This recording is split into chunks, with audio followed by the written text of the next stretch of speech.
Hello everyone, सभी का स्वागत है मोनिका मैम में जीके एकेडमी में। आज हम करेंगे सीटेट के लिए सेकंड पार्ट है अभी प्रेरणा टॉपिक का।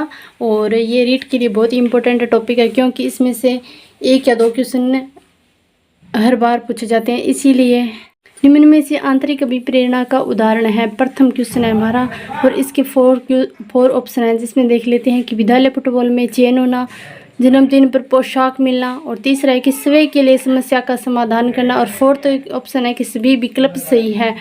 तो इसका आंसर रहेगा कि आंतरिक अभिप्रेरणा का उदाहरण है स्वयं के लिए समस्या का समाधान करना। क्योंकि आंतरिक अभिप्रेरणा जब उत्पन्न होती है तो उसमें किसी बाह्य उद्दीपक की कोई आवश्यकता नहीं होती। व्यक्ति अपनी इच्छा से किसी कार्य को करता है और इस प्रकार की अभिप्रेरणा स्वयं प्राणी में ही निहित होती है, जिससे इसका संबंध प्राणी की आंतरिक दशा से होता है। यानी कि आंतरिक अभिप्रेरणा का संबंध व्यक्ति की आंतरिक दशा से होता है, इसलिए व्यक्ति स्वयं के लिए समस्या का समाधान कर सकता है। नेक्स्ट क्वेश्चन हमारा है कि आंतरिक अभिप्रेरणा का उदाहरण नहीं है। आंतरिक अभिप्रेरणा का उदाहरण नहीं है तो इसमें रहेगा कि प्रशंसा है वो बाह्य अभिप्रेरणा का उदाहरण है। तो इसका आंसर रहेगा फोर्थ। तीसरा है कि बाह्य अभिप्रेरणा में समावेशित किए जाएंगे। तो इसमें प्रशंसा, दोषारोपण है फर्स्ट में, प्रतिद्वंदता, पुरस्कार और दंड, और फोर्थ है हमारा परिणाम का ज्ञान होना। तो इसके ऑप्शन है कि सही कौन से हैं। तो एक और से थर्ड ए जितने भी मैंने ऑप्शन लिख दिए दिखाए हैं इनमें से सभी विकल्प सही है। तो इसका आंसर रहेगा कि फोर्थ क्वेश्चन है हमारा कि बाह्य अभिप्रेरणा एक अंत की युक्ति है तो आंतरिक अभिप्रेरणा क्या है। तो आंतरिक अभिप्रेरणा है वो अपने आप में ही क्या है, एक अंत है। क्योंकि बाह्य अभिप्रेरणा होती है ना तो उसमें कोई प्राणी है वो स्वयं अपनी इच्छा से किसी कार्य को नहीं कर सकता। इस प्रकार की अभिप्रेरणा में क्या है कि प्रशंसा, निंदा, पुरस्कार, प्रतिद्वंदता आदि के रूप होते हैं। लेकिन आंतरिक अभिप्रेरणा में व्यक्ति अपना कार्य अपनी इच्छा से, अपनी आंतरिक दशा से अच्छे ढंग से कर सकता है। अभिप्रेरणा की व्याख्या जन्मजात मूल प्रवृत्तियों के आधार पर की जा सकती है।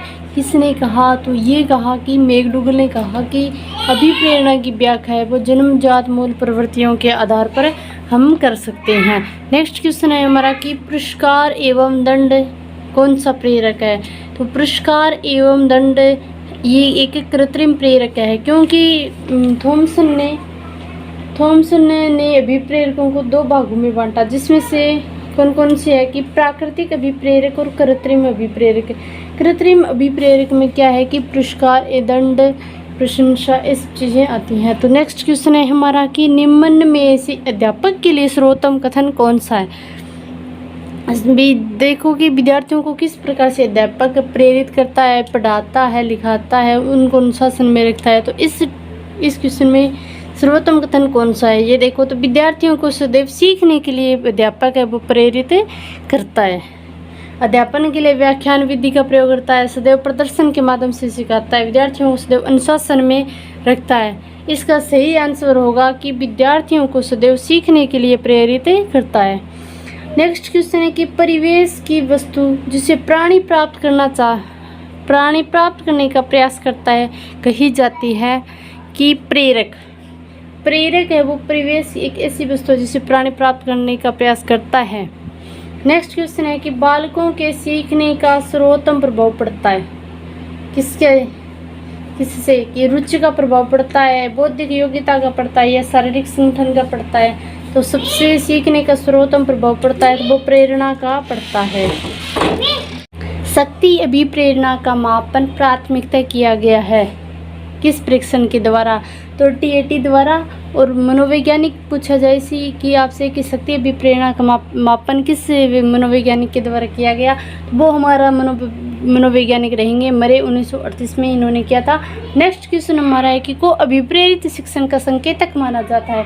विद्यार्थियों द्वारा प्रश्न पूछना, कक्षा में एकदम खामोशी, कक्षा में अधिकतम उपस्थिति, और शिक्षक द्वारा दिया गया उपचारात्मक कार्य। तो इस क्वेश्चन का करेक्ट आंसर ये रहेगा कि विद्यार्थियों द्वारा प्रश्न पूछना को अभिप्रेरित शिक्षण का संकेतक माना जाता है। नेक्स्ट क्वेश्चन है हमारा, विद्यार्थियों को उनकी प्रकृति के विषय में जानकारी देने से विद्यार्थी कैसा व्यवहार करेंगे? तो उत्साहित होकर अच्छा कार्य करेंगे। नेक्स्ट है प्रसन्न होते हैं यानी कि खुश होते हैं, नियमित हो जाते हैं या हतोत्साहित हो जाते हैं। तो इस क्वेश्चन का करेक्ट आंसर रहेगा हमारा कि उत्साहित होकर अच्छा कार्य करेंगे। स्नेह प्राप्त करने की इच्छा अभिप्रेरणा के संदर्भ में क्या है? स्नेह प्राप्त करने की इच्छा अभिप्रेरणा के संदर्भ में एक स्वाभाविक अभिप्रेरक है। प्लीज़ आपको क्लास कैसी लगी? क्लास वीडियो को ज़्यादा से ज़्यादा शेयर करना। आप नए हो चैनल पर तो चैनल को सब्सक्राइब करना और लाइक करना और कमेंट बॉक्स में अपनी राय ज़रूर बताना कि नेक्स्ट वीडियो किस टॉपिक पर करें। धन्यवाद।